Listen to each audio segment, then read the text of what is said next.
All right. Hi, everyone. Welcome to Navigating the Hoops of Historic Tax Credits and Other Incentives, the third webinar in our webinar series, A Business Plan for Your Building. I'm Amanda, the Executive Assistant here at Studio GWA.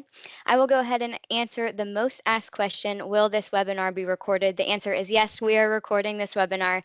If you have questions during the presentation, please ask them in the chat and I will pass them along to our presenters. We will have time for a Q&A at the end where we invite you to unmute and ask your questions. We'd love for you to go ahead and make use of the chat to tell us where you're joining us from and what you find most daunting about the historic tax credit process. As you do that, I will introduce our speakers. First, we have Ashley Sarver. She is our resident historic tax credit expert. She has consulted on parts 1 through 3 on countless projects. Her genuine approach has allowed her to cultivate positive relationships with our clients and National Park Service reviewers as she navigates the hoops of the historic tax credit process. Next, we have Aaron Holverson, a principal architect who can masterfully blend a building's history with its new life. He is an expert in points of care in the historic tax credit process and thoughtfully designs with those in mind. With that, I will go ahead and turn it over to Aaron. Hello. Thanks for the introduction, Amanda. I'll go over quick who we are, and we'll jump into navigating the hoops of the historic tax credits and other incentives. We are Studio GWA, small architecture planning and interior design firm based in the Midwest here in Rockford, Illinois. Do community planning, development services, architecture and interior design, and all sorts of other fun things that are adjacent to that small but mighty team. We have, for those who may have seen the past episodes, episode 2, we had special guests Brad Roos and John Lanford that were talking about some examples on bridging the financial gap. And going back to episode 1, you will remember we ended our episode with a pretty unfortunate return on investment as we were crunching some numbers on the potential development. So this episode or this webinar is, the intention here is to look at ideas and tools that are usable for bridging those gaps. So I'm going to turn it over to Ashley and she can talk about the next component. Sure, thank you. And I think, when we see a negative 19% return on investment, we immediately jump into, well, what do we do now? So the historic tax credits have been that financing source for a lot of the projects we've worked on. And if you're familiar with downtown Rockford at all, it has been the only reason a lot of these developments have happened down here is because of the historic tax credits. So you can go to the next slide, please. So the value of the historic tax credits, as I mentioned, they close the gap. They have been a critical tool to help provide additional equity into these very hard to do projects. Each project is different, and these historical elements add a unique feature to the challenges that you might encounter when redeveloping. The tax credits also help reduce your risk. Instead of it just being equity and a loan in your project, you're able to diversify that and spread the risk around by incorporating the historic tax credits into the mix. They also pair well with most other incentives. We'll talk a little bit towards the end of this presentation about those other incentives, but those are, just adding to that capital stack. So sometimes the historic tax credits alone in the mix are still not enough to get a project done. And so these other incentives come into play and they really pair well with most other incentives that are out there. They're also versatile in terms of who claims them. So they're an income tax credit. And if you're the project owner, project developer, you can take those credits yourself if you have the income tax liability. If you don't, you can bring in a partner into your project and they can provide equity to you and act as your partner in the project. So in that way, you're able to diversify who is claiming these credits. So the first thing when we're looking at can these tax credits work is, does my building qualify for them? So in order for you to qualify for the credits, the building must be listed on the National Register of Historic Places. So that is either by having an individually listed building on the National Register or having a contributing building within a National Register district. Within a district, even sometimes there are buildings that are contributing versus non-contributing. Say your building falls within the district, but it was built in 1995. Well, that would be a non-contributing building to the district and so would not qualify for the historic tax credits, or at least not yet until it's old enough. There's also kind of a separate piece of having a district certified by the National Park Service for the purposes of the federal tax credit program. I'll say that one is a little bit more rare, so pretty fair to focus mostly on just having your individually listed buildings and a contributing building within the National Register district. So how do you get something listed on the National Register? The criteria for the listing is based off of these criteria. So it can be based off of history, architecture, events, or persons. So a lot of people think of architecture as kind of the main one. If you have a very ornate historic building that, has these details that are just really intricate, that's kind of the thing you think of first. So that is one piece that would make the building qualify potentially, but also on history. So if you're thinking even about industrial history, there was a district that we did and had set up where it was based off of the industrial history of that area. So it was a bunch of warehouses built in the early 1900s. And it was based off of, the history of that particular area. So it can be based off of that, or maybe it led to the commercial development of the entire town. That's another reason to have a district. It also can be related to having, an important event was maybe held in that building that is really very notable. And same with persons, maybe a very critical historic person either had a big event there, or maybe the architect was super renowned. That can also be another reason for listing on the National Register. So the types of historic tax credits, we have a federal credit and a state credit. We'll show you the map in a minute. Most states have some type of credit, though not all. And the federal credit is across the board throughout all 50 states.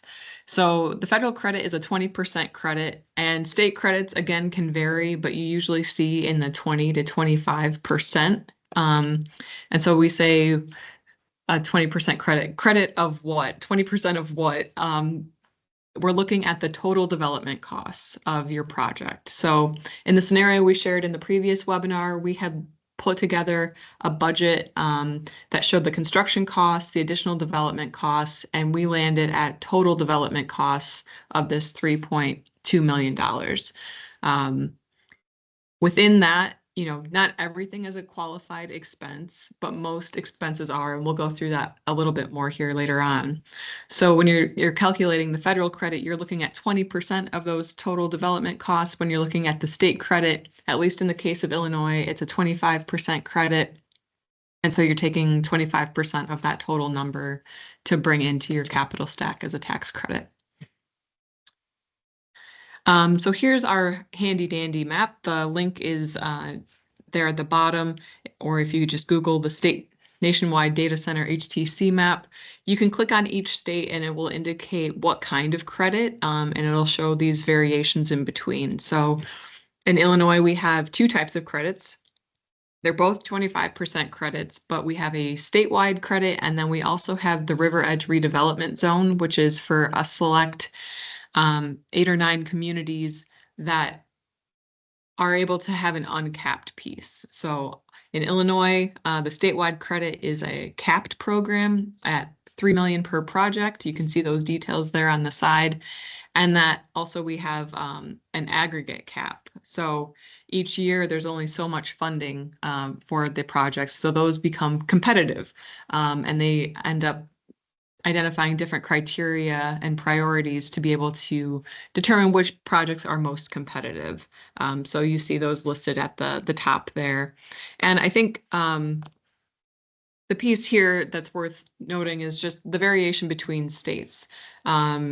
In Wisconsin, there's a 20% credit, for example, but it has a limit on the project amount per, but there's not necessarily these priorities that you have to jump through to determine if that project is eligible. So just a piece on that. And you see there's a few states out there, the ones that are in gray, that there's no program currently. We hope that, we'll see that expand in the future because it's been just such a critical tool. Next slide, please. And I'll hand it back to Aaron. Yeah, so Ashley just talked through kind of the component where you get to the point of qualifying for the program. I'm going to talk about the now how you comply with the program, because it is like Ashley said, an income tax credit, but they obviously have some parameters of how the project is to be performed, how it's to be completed in order to qualify. So the National Park Service has laid out the Secretary of Interior Standards for Rehabilitation, which is a document that is available online. You can read through it if you'd like. It's pretty riveting reading, but I'm gonna hit on some main points. These are the things that we, every project, these are the things that we look at, the different components here: building materials, interior spaces, features and finishes, code work that might be required, major building features, the site, and then if we are going to be doing, in addition, if one is required, that becomes a pretty important component as well. So just a quick walkthrough to identify the difference here: rehabilitation versus preservation and restoration or reconstruction. I'm not going to read all of this, but the point is this is a rehabilitation program, not a restoration program. Sometimes people get concerned, I don't want to use this program because I won't be able to do what I want to do with my building. I'm going to have to restore it back to a state that doesn't work with modern times. That is not the purpose of this program. This is a program to keep buildings in use for the coming century. So rehabilitation, that means that some things, like the building that we're sitting in, this was historically a brewery that was added onto, I don't remember, something like 9 or 11 times. A lot of times it saw a lot of different uses. The spaces do not look now exactly like they did before.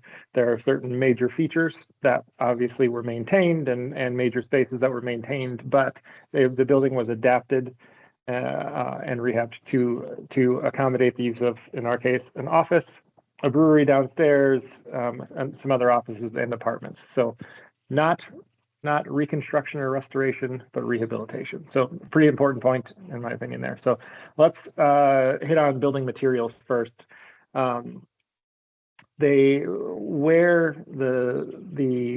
Where NPS cares about building materials or how they're going to look at it is what was there historically, what is maintained currently, and how does that affect what you're putting back in. So and they will also care about and comment on how you treat those materials as they exist. Masonry is a big one. A lot of the buildings that we look at, a lot of the buildings that are restored, again, because of when they were built in history, were masonry buildings, load-bearing masonry buildings, maybe with a wood heavy timber structure.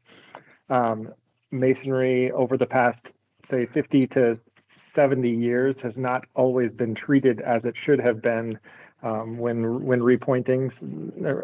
The correct mortar makes a big difference. Some mortars, especially cement-based mortars, can be damaging to a soft clay brick. So things like mortar color, mortar type, and the contents of the mortar is something they look at.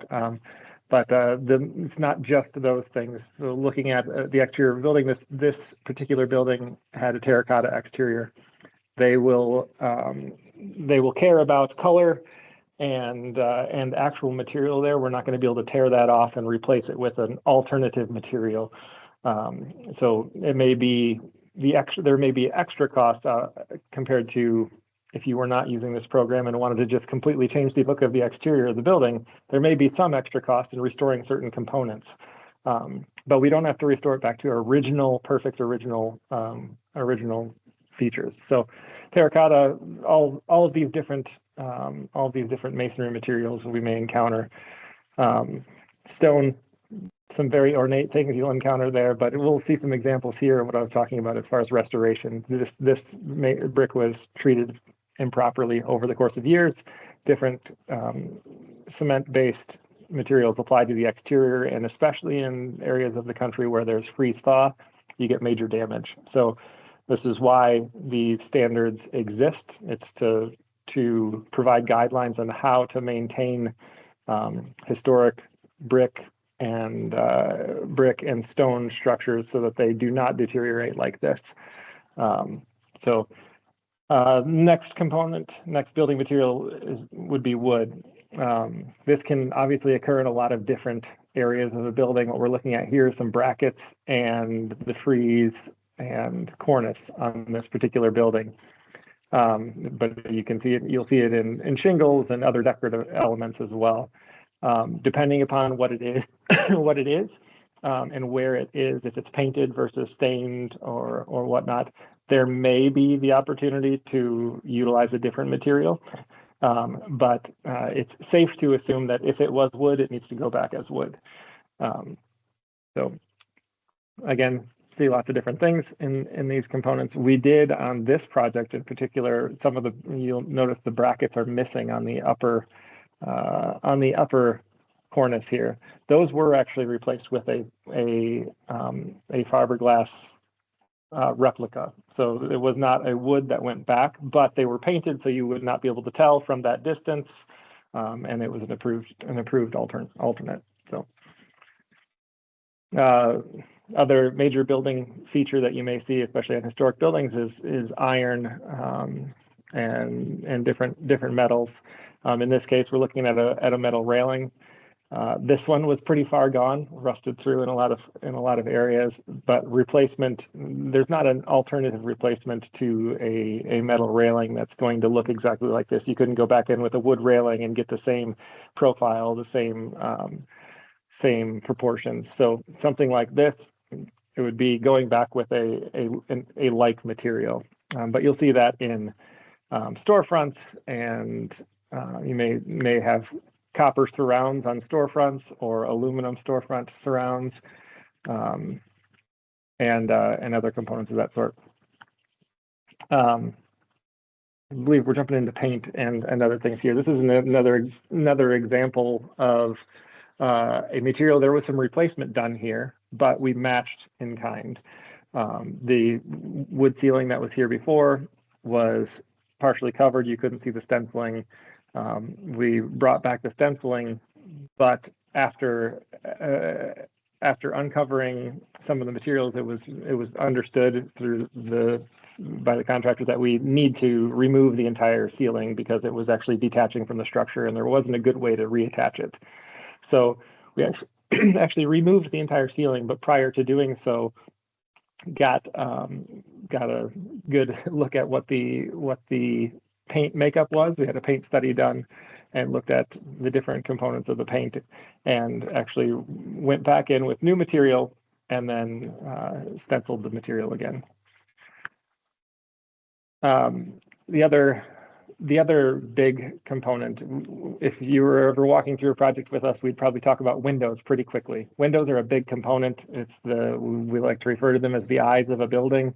They are some of the first things that you see when you are, especially on a historic building, you're walking up to, whether it's the storefronts or just large windows. They tended to be larger in the past because they were our source of light and our source of ventilation. So they're a very important component, and NPS will look at them in pretty intense detail, as Ashley can attest to, and going back and forth with on applications. So we'll get into pretty great detail on this, but it goes down to even the light pattern. You'll notice on the left side of this building, these windows here are different than the windows right next to them, which for most, if you're just first encountering the building, that may seem a little odd, but as you look, you'll be able to identify that this actually was an addition to the building. And at the time period that it was added on, they did not do divided light windows in it. They matched the size and proportion of the window, but they did not do divided lights. When we replaced windows. So that addition was in the 30s. This building was 20s or 30s. This building was much older than that. When we replaced windows, because the windows were in such bad shape that they could not be restored, when we replaced the windows, we had to match that. And it kind of tells the story of the building over the course of its life. Other components you'll notice on this one, so historic image on the left, and just note for fun, the gentleman jumping off of that very high platform. Not sure what the story is behind all of that, but one of our favorite photos in the office. This is a building that was recently completed, but you'll notice differences from historic to now. The windows are pretty close. They're actually pretty close, and I'm talking about windows at the moment. But one of the things I wanted to point out on this is the cornice. You see the cornice, pretty ornate cornice on the building. That was removed at some point in the last century. There's a lot of cost associated with replacing something like that, and it just was not going to work for the development to do that. So again, this is a rehabilitation, not a restoration or reconstruction program. So the building was actually completed, the project completed without replacing that cornice. We would have all loved to see it go back on. It's just there are certain things that you can't justify cost-wise. One thing you'll note, though, the dome, though it appears here now, this was not there when the project started. And this is actually a recreation that was built off of components and images, and it's actually a fiberglass dome. So again, talking about windows, but a side note because it's a good project to look at for the other components as well. Things that they care about window-wise: profile of the muttons and location of the glass within the wall, things of that sort, and overall glass size. So that varies. Obviously, some windows like this are wood windows, but not always are we looking at and working on projects with wood windows. These are steel windows. Believe it or not, these were in the same building, just different time periods again. And you'll see there the wood windows up top, steel windows down below. So it was both time period and also use of the space. So these are very large steel windows, manufacturing environment. Like Ashley had pointed out earlier, it's not always ornate buildings. Some are historic for other reasons. Again, more examples of the windows there. And here are some of the things that we'll end up submitting to clarify for National Park Service on the window side. And these are, for those not familiar with plans and sections, we're showing a cut section. If you were to cut through the window and look down at the portion that was cut, this is showing what the profile of that window is, and then the proposed unit showing at the cut what is overall width. So it's not identical, exact, but it's close. We're getting close. There's some things that are a little bit harder to achieve overall with new divided lights or with new insulated units. And the structural requirements are slightly different now, so you'll see some things get thickened up for that reason as well. But all of this, windows again are probably some of the more fussy details in the program that they look at. A lot of glass. This one in particular was a fun one, and if you were on the last webinar, you'll recall Brad Roos's building here, the Midtown Faust building. We did actually.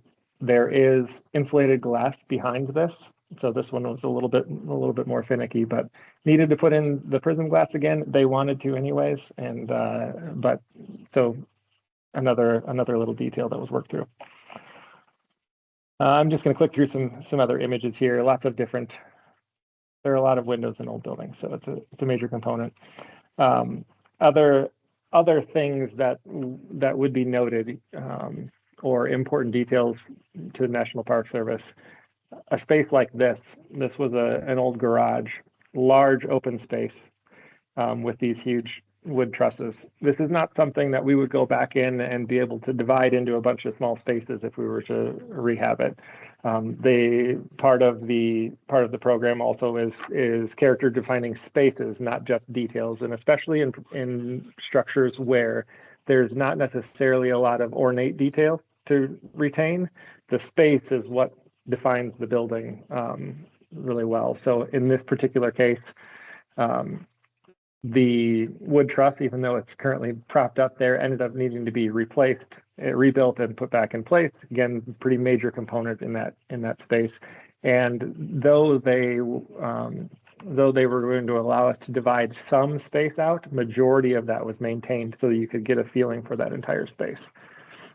That does make larger Aaron, spaces. I was just gonna Yep, go ahead. Just to jump in, I was just going to add on the volume of space piece. You know, a lot of old churches or a lot of old theaters are out there in need of rehab, and this program could and does work for those buildings. It's just the challenges that come with, you know, filling a big volume of space. And so those programs can and do work well for helping rehab those, but the challenge of what do I do with such a giant space is the question that often comes forward when we're talking about how to do that and use the tax credits. So this is an example of kind of an example of that. This one probably could have been divided out, but we do see a lot of those spaces become things like an event space because it's a way to utilize large space, and a at the moment fairly commercially viable way to make use of that space.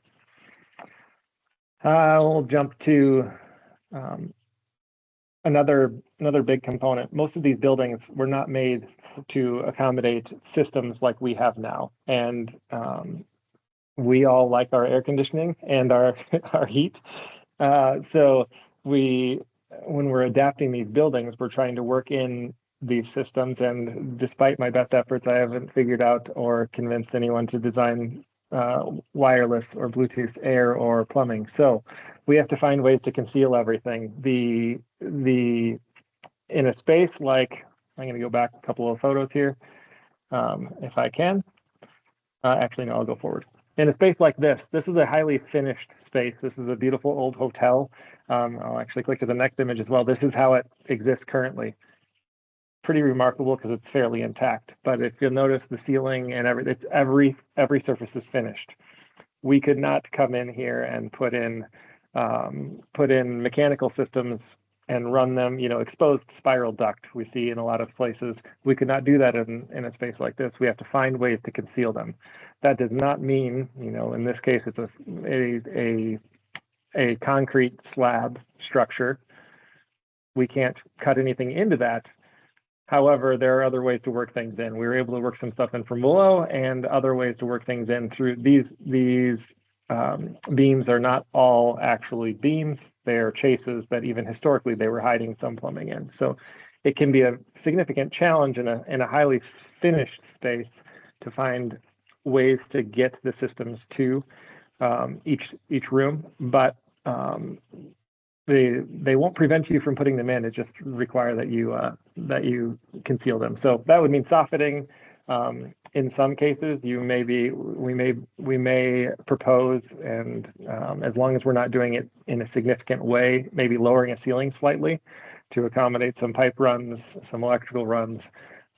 Again, the important thing is that we're not changing the volume of the space significantly. So a finished space, the rule, I guess you could say, is if it was a highly finished space, it needs to be a highly finished space again. In the case of the more industrial buildings, we can get away with exposed ductwork, exposed piping, things of that sort, without an issue because it goes with the character of the space. Some other fun images. This building was kind of a time capsule of sorts. This one again, as Ashley mentioned, the courtroom. There's some shoring in there, temporary shoring because the ceiling was trying to fall down, but the courtroom's another challenging space to reuse, but in this case, they were going to be using it for an event space. So it worked out well. So the before and after there is kind of a fun one. Another space, pretty large entry foyer at the base of the stair around there, but you can see the finishes here. This is the other component of that. So this space, all mechanical, electrical, plumbing, fire protection, everything is hidden, and that did involve a little bit of work to hide some of the spaces, but we were able to hide pretty much everything with some rare exceptions where there was just structurally not an option. Site. So the other component of this, and there are some limits on what you can actually count as, or what will actually count as qualified rehabilitation expenses, QREs. But hardscape, fences, walk paths, trees, landforms, any of this stuff, they still care about. You may not be able to get credits on it, but they still will have comments on it. So you'll see different components. This one in particular, a site fence, a historic site fence. That I believe the fence itself. Actually, do you recall on this one? Did the restoration of the fence itself count as a QRE? I'm not certain. I think because it falls into the site, it is more in the non-QRE space, but yeah. Even though it is a historic element. Yeah. So I guess the important thing to remember on this is just because it's not a QRE does not mean that they will not be able to weigh in on it if you're getting tax credits on the project. So we wanted to restore the fence anyways, not a major deal. This is actually the outside of our building here, and the site site work in this case, and also includes the deck, the dock. So the site can mean a lot of things depending on where you're at. Code work required, accessibility and life safety. Obviously, every building we work on, we want to make sure that it is as accessible as possible.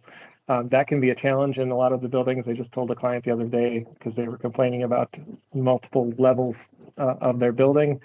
It seems like every project we work on has 3 or 4 floors and 12 levels because there's a lot of different levels to every space. This photo, a little blurry, but is evidence of that. This is, again, in our building here. I don't remember how many different levels there are, but there are a lot. And so as a result, there are ramps and stairs that may not have been there historically, but again, we try to accommodate them within the space. And doesn't change the overall character of the space, but allows people to move throughout. So there are things, the program doesn't prevent you from being able to make the space usable again. We also have an elevator in here as well, which accommodates a lot of that. Additions are a challenge, or can be a challenge, but that does not mean that they are not doable. In some cases, in order to make a building accessible, an addition is required just because there's not space within the building to accommodate things like an elevator or maybe an additional stair for egress purposes. In the case of this project here, this addition in the middle, we had nowhere within the building that we could, without disrupting pretty primary spaces, get an elevator or additional egress stair that we needed in order to make the building function. So this addition accommodates that. It is one of our primary stairs as well as elevator, and actually we tucked in an additional bathroom and mechanical spaces in there as well. But you'll notice there is some continuity between the buildings, but it is identifiable what is added versus original. So you'll see this is actually part of the addition as well. It's tied in with the original, but windows are a little bit different. The brick, although from the image here it doesn't look as much like they match, but it is actually matching brick. But then again, glazing was treated differently. So additions can be done. They just have to be done sensibly. In this case, we actually proposed a few different options and asked for feedback from the National Park Service to kind of see where we wanted to land on that. So. Yeah, a lot of things to absorb quickly, but we'll jump back into the actual application process. So away from the work, back into submitting. Yeah, and Aaron mentioned, who's reviewing this. So the application process is to get not only the State Historic Preservation Office to review these elements, but also the National Park Service. So the application process has these 3 parts. The part 1, which is really just the evaluation of the significance of the building. We talked about how there's contributing and non-contributing buildings to the district. The part 1 basically sets forth to the SHPO the State Historic Preservation Office and the National Park Service that we do have a contributing building, and we're starting that historic tax credit process. In the part 2 is really the bulk of the work, all of those elements that Erin mentioned, all of the building plans, photos of the before condition, the existing condition are all submitted as part of that, as well as our plans for what we plan to do to the building. So how we're going to be modifying the spaces, how we're going to be treating these different materials, as well as, details on the window replacements and all of those sections like he showed. So that goes with our part 2 submission. And then between part 2 and part 3 is really when the physical construction is happening. That's when the construction period's going on and everything's getting adjusted on the site. And then at the part 3, that's where we go through and we take photos of what the end product is basically, and show the state and the National Park Service that, hey, we did it the way we said we were going to do it, and here's the photographic evidence basically. And at that point, that's when the tax credits can be taken. And just a quick comment there, we have a note at the bottom of that slide that there's amendments and advisory determinations that can be put forward. Sometimes there are changes, in any construction project, there are changes that either come up or maybe they're planned from the beginning to do a phased project. So we can alter those plans by filing an amendment and providing that extra additional information. So want to jump back to what expenses qualify for these credits, and it's really most of your construction costs. So your hard costs, including your demolition, the labor and the effort for demolition, construction, all of those things that you need to do for your flooring, your painting, all of your masonry repairs, things like that, as well as your roof repairs, windows. Those are all qualifying expenses and are considered qualified rehabilitation expenses, or QREs, if you hear us say that term. Also, additional QREs would be soft costs, such as architectural fees, engineering, legal, permits, historic tax credit consulting, including the developer fee. So you can actually get the tax credits on the developer fee that you pay yourself as the developer. The things that don't count or are not QREs would be things outside of the envelope of the building, like a rooftop deck. It doesn't mean you can't do a rooftop deck. If you do it, it just has to follow the standards and be not too intrusive to the historic view of the building. But it doesn't mean you can't do it. You wouldn't get the credits on it, but it's possible that you could incorporate it yet into your building design. Site work is also not an eligible expense, so your parking lots, any landscaping, those are not qualified expenses. Also, your equipment and your furniture do not count. So we like to give the analogy that if you took the building and shook it upside down, the stuff that falls out is not a QRE. So I like to think of my buildings as salt shakers and use that analogy. The other pieces that aren't QREs would be your acquisition costs, finance fees, and any additions that you do to the building. Again, they'll review what you do for an addition, but it wouldn't be a QRE. So the next slide. So in our last presentation, when we were going through this hypothetical project we were going to redevelop, we were talking about funding sources and how we were going to pay for this thing. And so jumping back to that scenario and looking at how we would do it now with the tax credits. So in this scenario, we still have Erin. Erin, you're going to be investing in this project. I hope you brought your checkbook for the $645,000 that we'll need here. So that'll be one piece of the pie. And then in our last scenario, the rest of that green was actually a loan. We were trying to get a loan for the rest of that amount. And that's why we ended up with a negative 19% return on investment. So you see here now we're able to divide that pie and incorporate the federal historic tax credits, 20%, and then the state historic tax credits at 25% to help lessen that load. We're also going to throw in on this project This is a community where they have a residential upper floor incentive program. So we're going to be able to get $200,000 from that. And that one's financed by that community's TIF. And we're going to talk about TIF in a minute, but we're going to be able to tap that. It's not a giant amount, but it certainly helps. Every little bit helps to lessen the load and spread the risk. So then we're really just down to our gray piece of the pie, which is our bank loan. And instead of the $2.5 million loan we had before, we are able to reduce that down. So again, our total development costs are that $3.2 million. It includes all of those things listed below. If we go to the next slide, we are basically taking out our total development costs and then subtracting out all of those other components that you see pulled out in the piece of the pie, the equity, the tax credits, the residential program, and that leaves us what we have to get from the bank.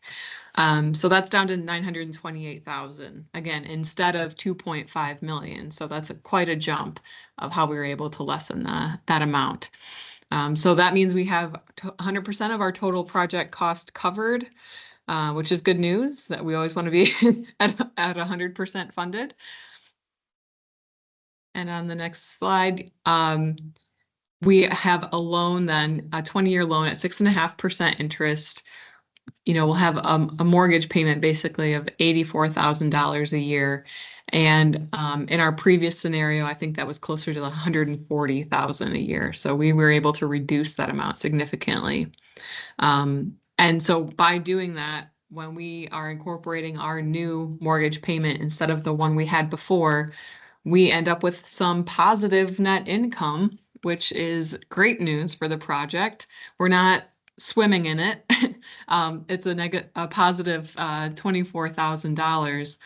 But when we look at that and do our next calculation for the return on investment, which is just taking our $24,000 divided by our private equity, we're at 4%, which is not incredible returns, but it puts us in a much better position to be able to start leveraging other opportunities, going after other grants.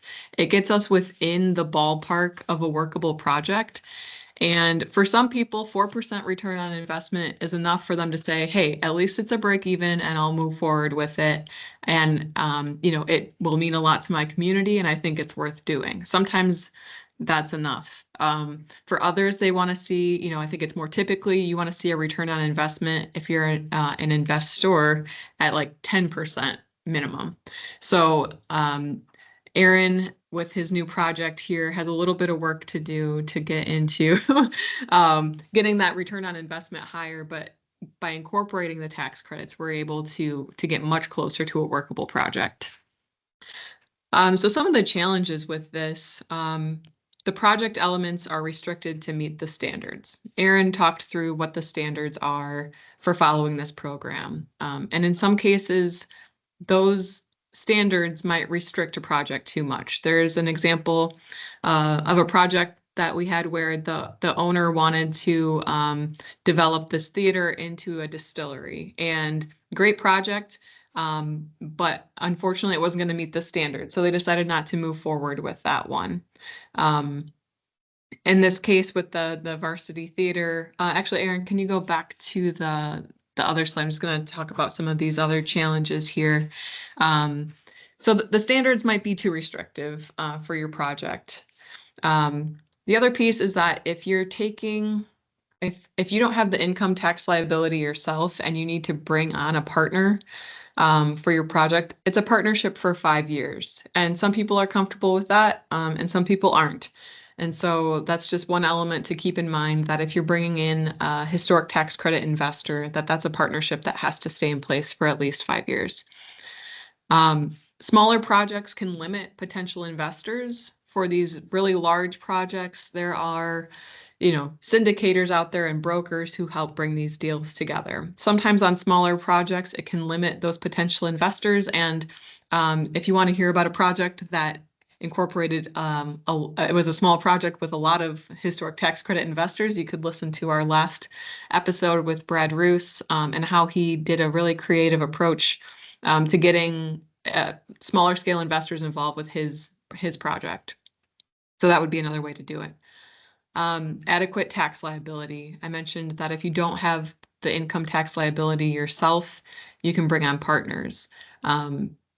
Sometimes it can be, I won't say tricky, but depending on your project, there's only a certain pool of investors out there. So you need to be able to bring on a partner if you don't have that tax liability yourself. The other challenge we've run into is it happens rarely, but it does happen, of pairing the historic tax credits with an SBA 504 loan. The SBA 504 loan is for business owners, small business administration, 504 loan to help with their building or their equipment. And as part of that program, they require that the business owner and the property owner are the same. So if you have an investor, a historic tax credit investor, as part of that project with you, it kind of negates that requirement. So that's one thing to keep an eye out for. And then right now, another challenge would be that there's a statewide $3 million cap, and it's competitive in the state of Illinois for that statewide program. And so there are a lot of really quality projects out there that could use the state credit and then would qualify, and they followed the standards. But it's a competitive program, and so it just makes it more challenging for those projects to get done. On the next slide, I'll show you, this is a project in the middle of the state in Champaign, the Varsity Theater and the Vriners Confectionery. And this was a project that the owner was willing to move forward with just the promise of the federal credit. And they did a really very nice renovation of turning this dark interior space that was formerly a bar and nightclub into a really bright event space.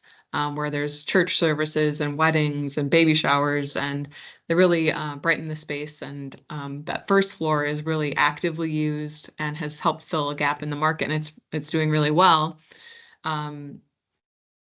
They even did some of the improvements on the second floor, including the windows. However, because they didn't get the state credit, because it's a competitive program, they did not continue with the build out of those upper floors.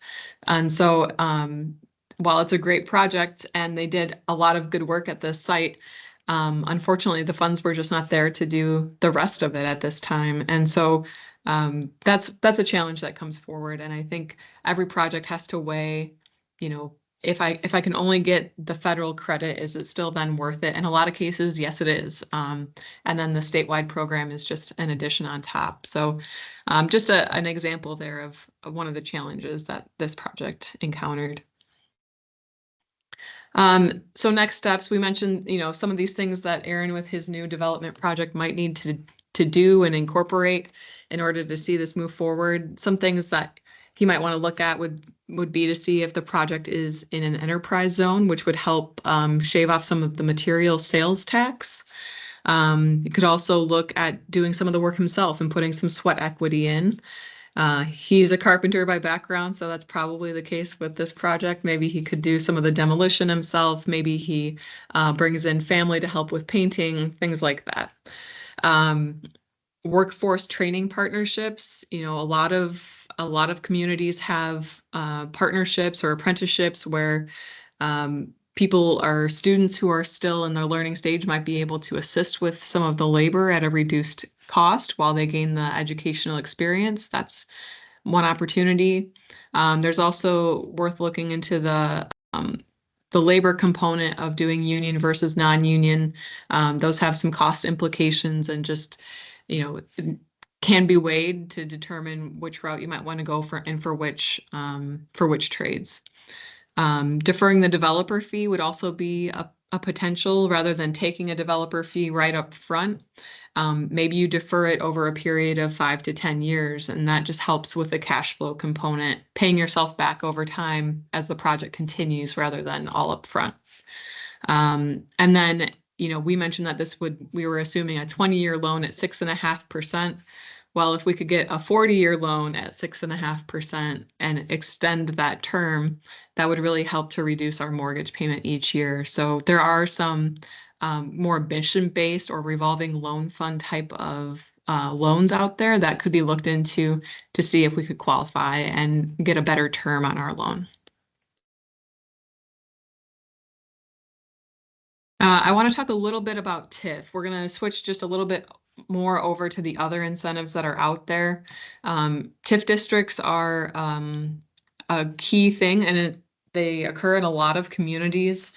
This is a map of Oregon, Wisconsin, and so you can see here that they've established these TIF districts, and they have kind of different geographic areas, and they're identified by the different parcel colors there. So these are areas they've set up a TIF district, a tax increment financing district, and that's something that they're going to use as an economic development tool. So by establishing this district, they're indicating that this is an area that is blighted to some degree and needs reinvestment.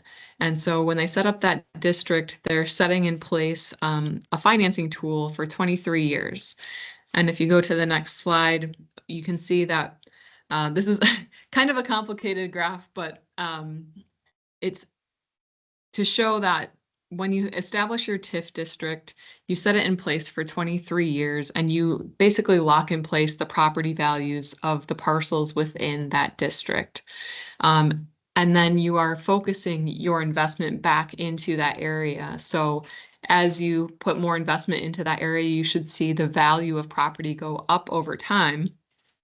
And that tax increment that you see between the base value and the increased value is the piece that goes back into this TIF district to focus the reinvestment.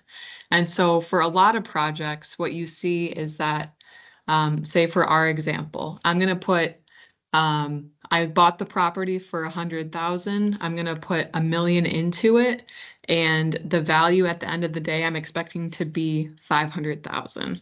So that difference between the start value and the end value has an influence on your property taxes. And so what you see for a lot of projects is that increment can get put back into the project to help finance that particular project. So that's one thing that comes back into the mix to help finance these projects. And in the scenario that we shared with the housing program as part of the capital stack, this was from Quincy, Illinois, where they used their TIF district to focus it in a very direct way for residential housing. And they took their TIF and said, we'll give you $20,000 per residential unit that you add to your project. So they were able to use their TIF very directly to focus on housing. It doesn't necessarily have to be. That's something that the municipality sets up, and it's helped fund a lot of different projects. If you look at this next slide, this is just an example from the community of Roselle, and it shows the increase in values over time from when they set up their TIF district in 1989 until it expired in 2009. And so it was an EAV increase of 630%, which is really pretty remarkable. And what we see is that TIF was able to fund these particular projects, and in addition to probably quite a few other things, but these are pretty notable real estate developments that helped increase those values, and that they use the TIF to reinvest within that particular boundary. Another tool out there is a redevelopment authority. So the mission of a redevelopment authority is to eliminate conditions that inhibit investment and then promote business and job creation. So this is not too dissimilar from how a TIF district operates. Sometimes a redevelopment authority will be one of the deciding groups for how that TIF is spent. But they also might, like for example, in Watertown, Wisconsin, the redevelopment authority is also the group that is in charge of the revolving loan fund. They also help administer a grant program from a family foundation that's focused on downtown business development. And then they're focused and take a plan to concentrate development and concentrate investment with downtown property owners. And on the next slide, I'll just quickly go through low-income housing tax credits. These are I'll say, very complicated a financing source. They are a tax credit, and so not too dissimilar from the historic tax credits, but these are used to subsidize the construction and rehab of affordable rental housing for low and moderate income tenants. So the credit comes in to help finance the development of that project. In turn, that project offers lower rents so that people who have lower incomes can attain that level of housing. So it's a good way to provide quality housing. And it's also something that you can use and stack the historic tax credits with. So where we have a gap in financing, maybe we are also looking not just at historic tax credits, but also bringing in the low-income housing tax credits, which are also sometimes called LIHTC. And finally, we wanted to, put a tool out there. If you have a project in mind of wanting to kind of crunch the numbers and see where the value of the historic tax credits that can go back into your project, we have a little tool on our website, the historic tax credit calculator, where you put in the square footage of your building, the cost per square foot that you're anticipating for the project redevelopment, and then you select your state. Again, if it's Illinois, it'll be different than maybe if the project was in Pennsylvania in terms of how much the state credit is available. And in the end, it will calculate for you the total in tax credits available for your project. So it's really high level. There's a lot of nuance into what's considered a qualified expense and what's not, but this can give you kind of a ballpark view of, if my project is this size and scale, how much can I expect in tax credits? Amanda, do you want to share with the group our next episode? I do. Jonathan is going to throw the signups in the chat for our next webinar, which is state-specific ins and outs. In this session, we'll be looking at Illinois and Wisconsin as well. Is that correct? Okay, Yes. state-specific historic tax credit processes. So what rules to follow? Is it competitive, deadlines, and other nuances that are specific to our area? And it will be on December 3rd, same time, 12 noon, and we hope to see you there. Yeah. Well, thank you all.